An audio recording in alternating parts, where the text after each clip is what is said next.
Hey guys, so I'm here in school. Today we are gonna be doing some VO2 Max tests in the treadmill and also in the spin bike. I'm actually not gonna be doing this test because I'm getting ready for the O, so I'm really not willing to do any extra cardio right now. But of course I'm gonna be there, I'm gonna be learning, paying attention, making notes. And it's interesting because we're gonna see when you rely more on carbs, when you rely more on fats, what's the intensity that it actually happens. Because usually we are burning both of them, of course, fats and carbs. But the higher the intensity that you're working out or doing your cardio or whatever exercise you're doing, the more carbs you're gonna be burning. So let's say you're doing a low intensity cardio, like you're just walking the treadmill, you're getting more ATP, you're burning more energy from fats. So fats are your first source of energy in this case. And the higher the intensity, of course, you're gonna rely more on carbs. We're gonna be doing some research to see how does that work, why does that work. And I'm very excited for that because, that's what I like to learn. And the more I learn about that, the better I know about my body. And I can also apply that to my clients and to myself. But let's see how it's gonna be.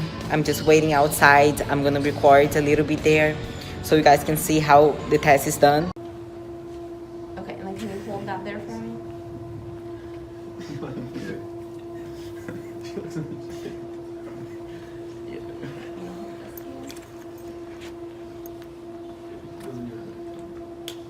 Okay, now I'm gonna tighten this up.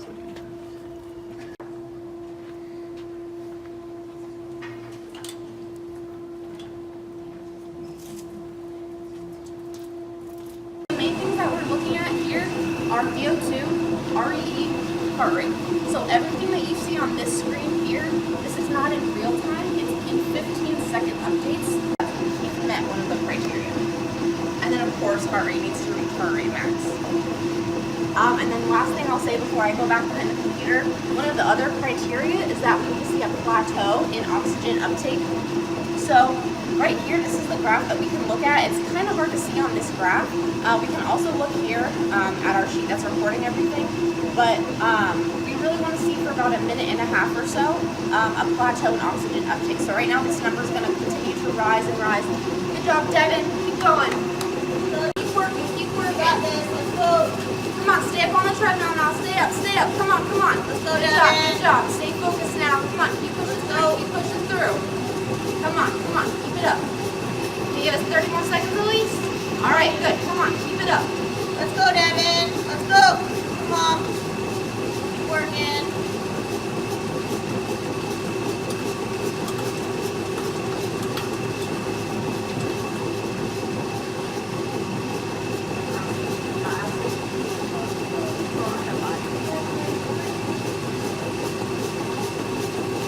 Once he's done, you guys, you're going to want to make sure you get final heart rate, RER, Come on, come on. call out RPE. Let's go, Devin. Come on, come on. And then this is going to be your relative VO2 right here. And this is going to be your absolute Can you give us VO2. 20 more seconds? Come on, come on. Yeah. Let's move it. Keep them This moving. is absolute. Remember, Whenever relative you're done, to you body can jump off weight. the straddle or give me that motion. Come on, keep going, keep Let's go, going. Devin. Go. Good job, good job. Keep going, Keep come on. working. Keep Go, Devin. Come on. Come on, Devin. Good job, keep it up.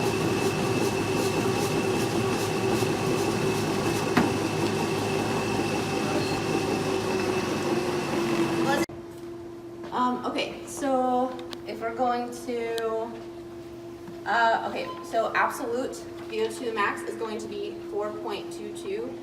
And make sure you guys write down the units because the units are so important when we're talking about relative or absolute. So if we're talking about absolute is in the liters per minute always. So again, 4.22 liters per minute. Relative is going to be 48.8. And the units will always be milliliters per kilogram per minute. And you guys can remember the difference between relative and absolute because a relative is relative to his body weight. And so I'm like trying to get the screen to work and just like sweating all over me. So come on, Daniel, let's go, let's go. You guys are just sitting there not doing anything. Let's go, let's go, let's go. go. Let's go. Come on. But make sure you guys get that RQ. I think it was 1.17 and the VO2. Make sure you guys give me at least those numbers. And so typically during a testing protocol, like I said, we would have kept in between 70 and 80 RPMs. And if you drop below 70 for 5 seconds, we'll stop you anyway.